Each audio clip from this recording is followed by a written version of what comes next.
RTI कैसे file करते हैं, मैं एसआई का भरी हुआ नहीं। सो हे एवरीवन, आप में से बहुत सारे स्टूडेंट ने मुझसे पूछा था कि मैम आरटीआई कैसे फाइल करते हैं। सो बेसिकली मुझे खुद भी नहीं पता था कल तक, लेकिन मैंने रिसर्च करी एंड फाइनली मुझे थोड़ा बहुत उसके बारे में आइडिया हो चुका है। सो इसमें हम करने क्या वाले हैं वो तो मैं पहले बता देती हूँ। इसके थ्रू हम अपने टाइप्ड पैराग्राफ एंड जो पैराग्राफ जो बोर्ड ने हमें दी थी वो चीज़ें मंगवाएंगे एंड उसमें हम एनालिसिस करेंगे किस बेसिस पे बोर्ड ने इवैल्यूएशन करा कि 90% ऑफ स्टूडेंट फेल हो गए टाइपिंग टेस्ट को। सो इसीलिए मंगवा रहे हैं। एंड इसका जो बैकग्राउंड में तुम्हें बता दूं, हमारा संविधान 1950 में लागू हुआ था एंड उसके थ्रू हमें कई सारे अधिकार दिए गए थे, जिसमें न्याय, स्वतंत्रता और समानता का अधिकार दिया गया था। एंड उन सभी अधिकारों की रक्षा करने के लिए 2005 में हमें आरटीआई, एक राइट टू इंफॉर्मेशन, एक एक्ट पास हुआ जिसके थ्रू हम सरकार से क्वेश्चन पूछ सकते हैं, हम उनसे जवाब मांग सकते हैं कि हमारे साथ ऐसा क्यों हुआ, ये कुछ गलत हो रहा है या फिर कुछ भी हो रहा है, तो उसके बारे में हम उससे जान सकते हैं। So let's start the video.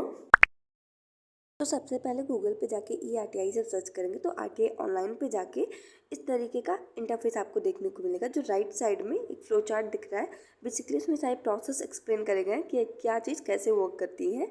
And left corner पे आपको एक सबमिट रिक्वेस्ट दिख जाएगा।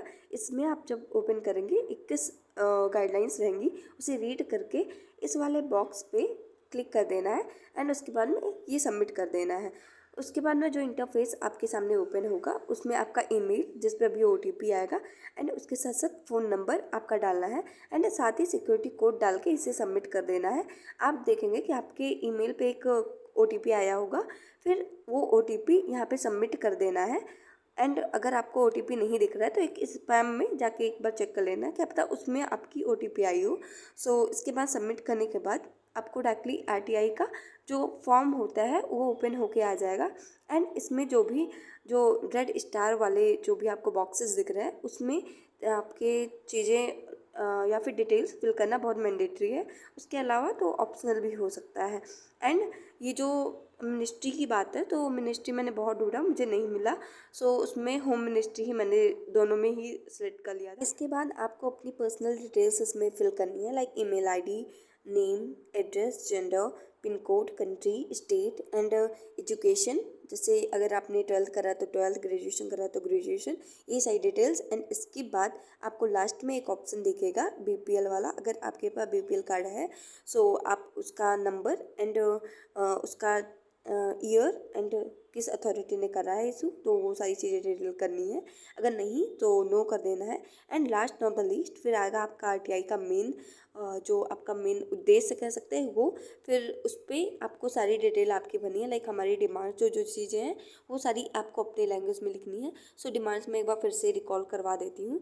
सो देखो, आपको अपना पर्सनल टाइप्ड पैराग्राफ, जो पैराग्राफ बोर्ड ने दिया था वो चीज़, उसके साथ साथ आपको जो इवैल्यूएशन का टेक्निक था वो चीज़ हमें जानना है।